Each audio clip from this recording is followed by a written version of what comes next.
Hello, 7ാം ക്ലാസ്സിലെ എല്ലാ കൂട്ടുകാർക്കും വിദ്യാ പ്ലസിന്റെ യൂട്യൂബ് ചാനലിലേക്ക് സ്വാഗതം കേട്ടോ. ഇന്ന് നമ്മൾ ഡിസ്കസ് ചെയ്യാൻ പോകുന്നത് 7ാം ക്ലാസ്സിലെ ബേസിക് സയൻസിലെ 1ാമത്തെ ചാപ്റ്റർ ആണ് കേട്ടോ. അപ്പൊ ഏതാണ് ചാപ്റ്റർ? ഏതാണ്? പരിസര പഠനം അല്ലെ? ഏതാണ്? വിളയിക്കാം നൂറുമേനിയാണ് കേട്ടോ. എന്റെ കൂട്ടുകാരോട് കുറച്ച് കാര്യങ്ങളൊക്കെ ചോദിച്ചോട്ടെ. എല്ലാവരും 6ാം ക്ലാസ് ഒക്കെ കഴിഞ്ഞ് 7ാം ക്ലാസ്സിലേക്ക് വലിയ ചേട്ടായിമാരും ചേച്ചിമാരൊക്കെ ആയിട്ട് എത്തുകയാണ് അല്ലെ? എങ്ങനെ ഉണ്ടായിരുന്നടാ വെക്കേഷനൊക്കെ? എങ്ങനെ ഉണ്ടായിരുന്നു? എല്ലാവർക്കും അടിപൊളിയായിരുന്നോ? നിങ്ങൾ വെക്കേഷൻ എവിടെയൊക്കെ പോയി? അടിപൊളിയായിട്ട് കഴിഞ്ഞോ? വെക്കേഷനൊക്കെ അടിപൊളിയായിട്ട് കഴിഞ്ഞോ? ഇനിയിപ്പോൾ മഴയൊക്കെ തുടങ്ങി സ്കൂളിലോട്ട് പോവാണല്ലേ? അപ്പം ടീച്ചർ ഒരു കാര്യം പറയട്ടെ. എന്താ ചെയ്യേണ്ടതെന്ന് വെച്ചാൽ നമ്മുടെ ചാനൽ ഇഷ്ടമായെങ്കിൽ ജസ്റ്റ് ഒന്ന് സബ്സ്ക്രൈബ് ചെയ്യണേ, മറന്നു പോകരുത് കേട്ടോ. കമന്റും ഷെയറും ഒക്കെ ഇമ്പോർട്ടൻ്റ് ആണ് കേട്ടോ.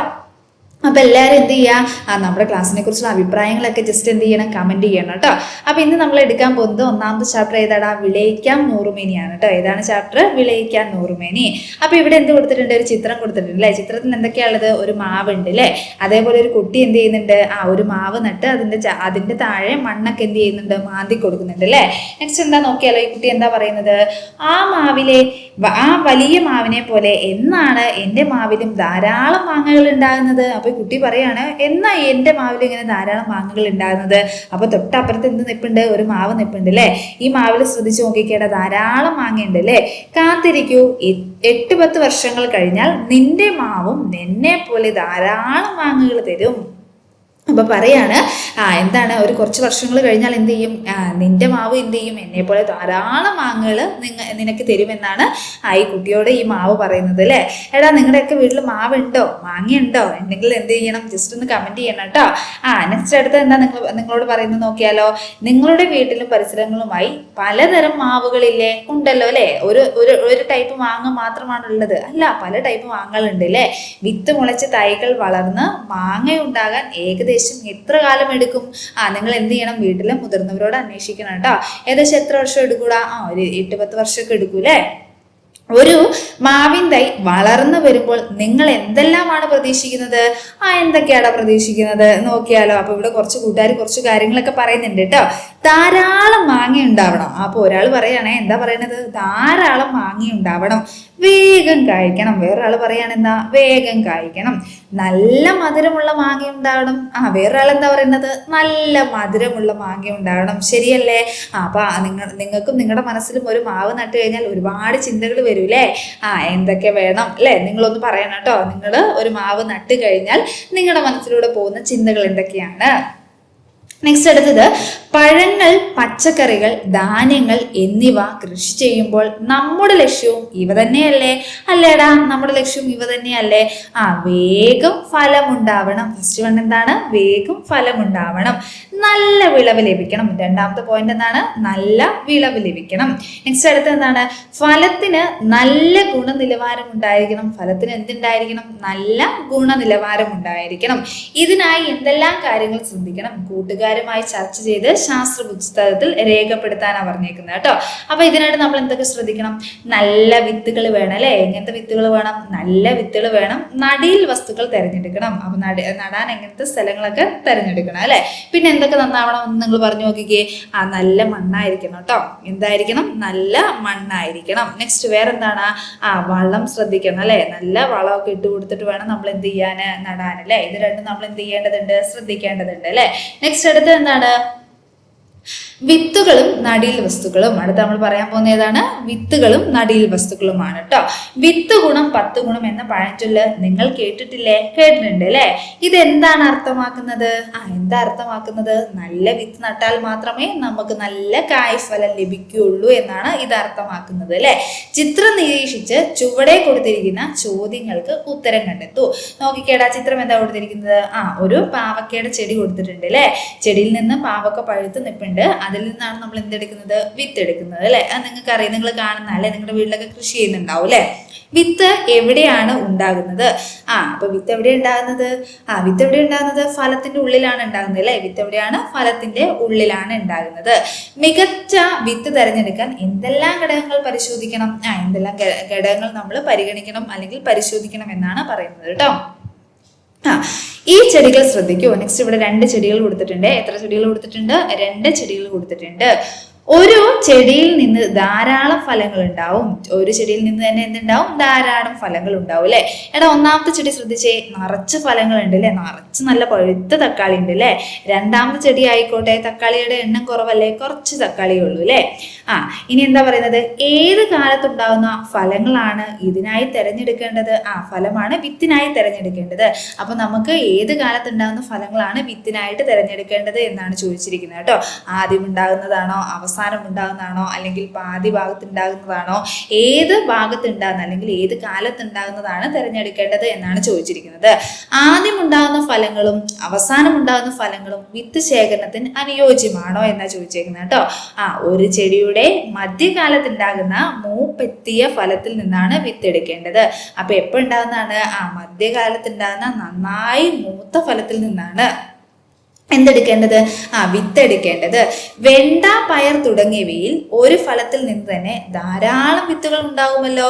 അവയെല്ലാം തൈകൾ ഉൽപ്പാദിപ്പിക്കാൻ ഉപയോഗിക്കാമോ? ഇവയിൽ നിന്ന് ഏറ്റവും നല്ല വിത്ത് എങ്ങനെയാണ് തിരഞ്ഞെടുക്കുന്നത്? ബാക്കി നമുക്ക് വായിച്ചു നോക്കാം അല്ലെ. ഏതാനും പയർ വിത്തെടുത്ത് താഴെ കൊടുത്തിരിക്കുന്ന കാര്യങ്ങൾ പരിശോധിച്ച് മികച്ച വിത്തുകൾ തിരഞ്ഞെടുക്കുക. അപ്പൊ നിങ്ങളോട് പറഞ്ഞേക്കുന്നത് എന്താണെന്ന് വെച്ചാല്, നിങ്ങളുടെ വീട്ടിലൊക്കെ മുത്തശ്ശിമാരൊക്കെ എന്ത് ചെയ്തിട്ടുണ്ടാവും? പയറിന്റെ വിത്തൊക്കെ ശേഖരിച്ച് വെച്ചിട്ടുണ്ടാവും അല്ലെ. അതിൽ നിന്ന് തന്നെ എന്ത് ചെയ്യാനാ പറഞ്ഞേക്കുന്നത്? മികച്ചത് തിരഞ്ഞെടുക്കാനാ പറഞ്ഞേക്കുന്നത് കേട്ടോ. അപ്പൊ നമ്മളോട് എന്തൊക്കെ ശ്രദ്ധിക്കാനാ പറഞ്ഞേക്കുന്നത്? നോക്കിക്കേ, ആകൃതി ശ്രദ്ധിക്കണം കേട്ടോ. എന്ത് ശ്രദ്ധിക്കണം? ആകൃതി, ഭാരം, വലിപ്പം, പുറന്തോട്, ഇവയെല്ലാം നമ്മൾ എന്ത് ചെയ്യേണ്ടതാണ്? ശ്രദ്ധിക്കേണ്ട കാര്യങ്ങളാണ് കേട്ടോ. നെക്സ്റ്റ് നോക്കിയാലോ. വിത്ത് തിരഞ്ഞെടുക്കുമ്പോൾ ശ്രദ്ധിക്കേണ്ട കാര്യങ്ങൾക്ക് താഴെ ടിക്ക് ചെയ്യാനാണ് നമ്മളോട് പറഞ്ഞേക്കുന്നത് കേട്ടോ. വിത്തെടുക്കുന്ന ചെടി, ആദ്യം നമ്മൾ ശ്രദ്ധിക്കേണ്ട എന്താണ്? വിത്തെടുക്കുന്ന ചെടി നിങ്ങൾ പറയണം കേട്ടോ. ടിക്ക് ചെയ്യണോ വേണ്ടേ എന്ന് നിങ്ങൾ പറയണേ. കായ്ഫലം കുറവുള്ളത് നമ്മൾ സെലക്ട് ചെയ്യേണ്ട ആവശ്യമുണ്ടോ? കായ്ഫലം കുറവുള്ള വിത്ത് കൊണ്ടുപോയി നമ്മൾ നട്ട് കഴിഞ്ഞാൽ നമുക്ക് എങ്ങനത്തെ ചെടിയായിരിക്കും കിട്ടുന്നത്? കായ്ഫലം കുറവുള്ള ചെടി തന്നെ ആയിരിക്കും കിട്ടുന്നത് അല്ലെ. അപ്പൊ നമ്മൾ അങ്ങനത്തെ സെലക്ട് ചെയ്യാൻ പാടുണ്ടോ? ഇല്ല അല്ലെ. നെക്സ്റ്റ് അടുത്തത് കായ്ഫലം കൂടുതലുള്ളത്. അപ്പൊ എങ്ങനെയാ നമ്മൾ സെലക്ട് ചെയ്യേണ്ടത്? എങ്ങനത്തെയാണ്? കായ്ഫലം കൂടുതലുള്ളത് സെലക്ട് ചെയ്യണം അല്ലെ. പിന്നെ നെക്സ്റ്റ് അടുത്തത് എന്താണ്? ആരോഗ്യമുള്ള ചെടി. എങ്ങനത്തെ ചെടിയാണ് സെലക്ട് ചെയ്യേണ്ടത്? ആരോഗ്യമുള്ള ചെടി ഇല്ലേ. ആരോഗ്യമില്ലാത്ത ചെടിനെ പിടിച്ചിട്ട് ആരോഗ്യമില്ലാത്ത ചെടിയിൽ നിന്ന് വിത്ത് തിരഞ്ഞെടുത്തിട്ട് കാര്യമുണ്ടോ? ഒരു കാര്യമില്ല അല്ലെ. നമുക്ക് അത്ര നല്ല എന്ത് കിട്ടില്ല? ഫലമുള്ള ചെടി കിട്ടില്ല അല്ലെ. നെക്സ്റ്റ് അടുത്തത് രോഗബാധിതയുള്ളത്. രോഗബാധിത സെലക്ട് ചെയ്യേണ്ട ആവശ്യമുണ്ടോ? ഇല്ല. വളർച്ച മുരടിച്ചത് സെലക്ട് ചെയ്തിട്ട് കാര്യം ഉണ്ടടാ? ഒരു കാര്യമില്ല അല്ലെ. നെക്സ്റ്റ് അടുത്ത് നോക്കിക്കേ, വിത്തിനായി തിരഞ്ഞെടുക്കുന്ന ഫലം ആദ്യം ഉണ്ടാകുന്ന ഫലമാണോ, അവസാന കാലത്ത് ഉണ്ടാകുന്നതാണോ, മധ്യകാലത്ത് ഉണ്ടാകുന്നതാണോ? അപ്പൊ ഏതാണ്? മധ്യകാലത്ത് ഉണ്ടാകുന്നതാണ് കേട്ടോ. വേറൊന്നുകൂടെ ചെയ്യണം. എന്താണ്? മൂപ്പെത്തിയതുമാണ് നമ്മൾ സെലക്ട് ചെയ്യേണ്ടത് കേട്ടോ. മൂപ്പെത്താതെ സെലക്ട് ചെയ്തിട്ട് കാര്യമുണ്ടോ? ഇല്ല. ഇനി അടുത്തത് തിരഞ്ഞെടുക്കുന്ന വിത്ത് സ്വാഭാവികമായ ആകൃതി ഉള്ളത്. നല്ല ആകൃതി വേണം അല്ലെ.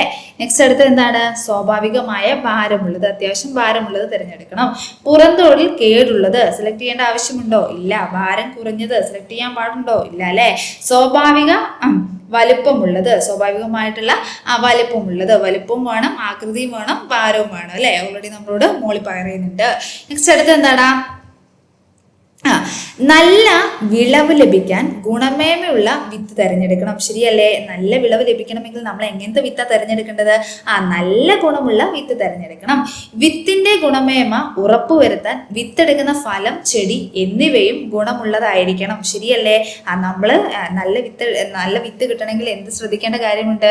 നമ്മൾ വിത്തെടുക്കുന്ന ചെടി എന്ന് പറയുന്നത് നല്ല ചെടിയായിരിക്കണം. എങ്ങനത്തെ ചെടിയായിരിക്കണം? നല്ല ഗുണമുള്ള ചെടിയായിരിക്കണം എന്നാ പറയുന്നത് കേട്ടോ. നെക്സ്റ്റ് അടുത്ത് നോക്കിയാലോ. വിത്തിൽ നിന്ന് മാത്രമാണോ പുതിയ സസ്യങ്ങൾ ഉണ്ടാകുന്നത്? ആണോടാ? വിത്തിൽ നിന്ന് മാത്രമാണോ? അല്ല അല്ലെ. എന്തിൽ നിന്നൊക്കെയാണെന്ന് നമുക്ക് നോക്കാം കേട്ടോ. കറിവേപ്പ് എന്തിൽ നിന്നാണ്? കറിവേപ്പ് പുതിയ തൈകൾ രൂപപ്പെടുകയാണ് ചെയ്യുന്നത് അല്ലെ. വേരിൽ നിന്നൊക്കെ പുതിയ തൈകൾ രൂപപ്പെടുകയാണ്, അല്ലെങ്കിൽ എന്താണ്, പുതിയ തൈകളായിട്ട് വരികയാണ്. വേരിൽ നിന്ന് തന്നെ പുതിയ തൈകൾ ഉണ്ടാകുകയാണ് ചെയ്യുന്നത്. അടുത്ത ഏതാണ്? ഇഞ്ചി എന്താ? ഇഞ്ചി തന്നെ കൊണ്ടുപോയി വീണ്ടും നടുകയാണ് ചെയ്യുന്നത് അല്ലെ. അതിൽ നിന്നാണ് പുതിയ തൈകൾ എന്ത് ചെയ്യുന്നത്? രൂപപ്പെടുന്നത്. അടുത്തത് ഇലമുളച്ചി എന്തിൽ നിന്നാണ്? ഇലയിൽ നിന്നാണ് കേട്ടോ. ഇനി അടുത്ത ഏതാ? പുതിയ തൈകള്. പുതിയത് ഉണ്ടാക്കുന്ന നമ്മൾ എങ്ങനെയാണ്? കുരുമുളക് ആണെങ്കിൽ കുരുമുളകിന്റെ വള്ളി വീണ്ടും മൂത്ത വള്ളികൾ കൊണ്ടുപോയിട്ട് റീപ്ലാന്റ് ചെയ്തിട്ടാണ് അല്ലെ. നമ്മൾ പിന്നെയും നട്ടിട്ടാണ് പുതിയ കുരുമുളക് തൈകൾ ഉണ്ടാക്കുന്നത്. നെക്സ്റ്റ് അടുത്ത നോക്കിയാലോ, വേര്, തണ്ട്, ഇല. ശരിയല്ലേ? വേര്, തണ്ട്, ഇല, ഭൂഖണ്ഡം എന്നീ ഭാഗങ്ങളിൽ നിന്ന് പുതിയ സസ്യങ്ങൾ ഉണ്ടാക്കുന്നു എന്ന് നിങ്ങൾക്ക് മനസ്സിലായില്ലേ? വിത്ത് മുളപ്പിച്ച് മാത്രമല്ല ആണോ? അല്ല, ഈ ഭാഗങ്ങൾ ഉപയോഗിച്ചും പുതിയ തൈകൾ ഉണ്ടാക്കാറുണ്ട് അല്ലെ? അതിനാൽ ഇവയും നടീൽ വസ്തുക്കളാണ്. ഇവയും എന്താണ്? നടീൽ വസ്തുക്കളാണ് എന്ന് പറയാം കേട്ടോ. വേര്, തണ്ട്, ഇല ഇതൊക്കെ എന്താണ്? നടീൽ വസ്തുക്കൾ തന്നെയാണ് കേട്ടോ. അടുത്തത് എന്താണ്? കായിക പ്രജനനവും ലൈംഗിക പ്രത്യുൽപാദനവും. ഒരു സസ്യത്തിന്റെ കായിക ഭാഗങ്ങളായ ഒരു സസ്യത്തിന്റെ കായിക ഭാഗങ്ങളായ വേര്, തണ്ട്, ഇല, ഭൂഖണ്ഡം എന്നിവയിൽ നിന്ന് പുതിയ തൈകൾ ഉണ്ടാകുന്ന പ്രക്രിയയാണ് കായിക പ്രജനനം എന്ന് പറയുന്നത് കേട്ടോ. അപ്പൊ ഏതൊക്കെ ഭാഗങ്ങളിൽ നിന്നാണ്? വേരായിക്കോട്ടെ, തണ്ടായിക്കോട്ടെ, ഇലയായിക്കോട്ടെ, ഭൂഖണ്ഡം ആയിക്കോട്ടെ, ഇവയിൽ നിന്ന് പുതിയ സസ്യങ്ങൾ ഉണ്ടാകുന്നുണ്ടെങ്കിൽ ഇതിനെ നമ്മൾ പറയുന്നതാണ് ഇത് കായിക പ്രജനനം എന്നാണ് പറയുന്നത് കേട്ടോ. ഇത് അലൈംഗിക പ്രത്യുൽപാദനമാണ്. വിത്തുകൾ ഉണ്ടാകുന്നത് ലൈംഗിക പ്രത്യുൽപാദനത്തിലൂടെയാണെങ്കിൽ ഇതിനെ നമ്മൾ എന്തു പറയും? വിത്ത് മുളച്ചും തൈകൾ ഉണ്ടാകുമല്ലോ. ഇതിനെങ്ങനെ ഉണ്ടാകുന്നുണ്ട്? വിത്ത് മുളച്ചിട്ടുണ്ടാകുന്നുണ്ടെങ്കിൽ അത് ഏതിന് ഉദാഹരണമാണ്? ലൈംഗിക പ്രത്യുൽപാദനത്തിലൂടെയാണ് എന്ന് നമുക്ക് പറയാം കേട്ടോ. ഈ നെക്സ്റ്റ് നിങ്ങൾക്ക് കുറച്ച് എന്ത് ചെയ്തിട്ടുണ്ട്? എക്സാമ്പിൾസ് അവിടെ കൊടുത്തിട്ടുണ്ട് കേട്ടോ. ഏതൊക്കെയാണെന്ന് നോക്കിക്കേ. കായിക പ്രജനനവും അതേപോലെ ലൈംഗിക പ്രജനനവുമാണ് കേട്ടോ. അപ്പൊ നമുക്ക് എന്ത് ചെയ്യാം? അത് ഏതൊക്കെയാണെന്ന് നോക്കിയാലോടാ. വേരിൽ നിന്നുള്ളതിന് എക്സാമ്പിൾ ഏതൊക്കെയാണ്? വേരിൽ നിന്നുള്ളതിന് എക്സാമ്പിൾസ് എന്ത് ചെയ്യണം? നിങ്ങൾ പറയണം കേട്ടോ. വേര്, കാണ്ഡം, ഇല, ഭൂഖണ്ഡം, പിന്നെ വിത്ത്. വിത്തിൽ നിന്നുള്ളത് നിങ്ങൾക്ക് അറിയാലോ. വിത്തിൽ നിന്ന് ഏതൊക്കെ നമുക്ക് പറയാം? പയർ പറയാം അല്ലെ? വിത്തിൽ നിന്ന് നമുക്ക് ഏതൊക്കെ പറയാം? ഏതാണ്? പയർ. വിത്തിൽ നിന്നാണ് മുളയ്ക്കുന്നത് അല്ലെ? ഓക്കെ. വേറെ നെക്സ്റ്റ് ഏതാണ്? പയറ്, പാവല്,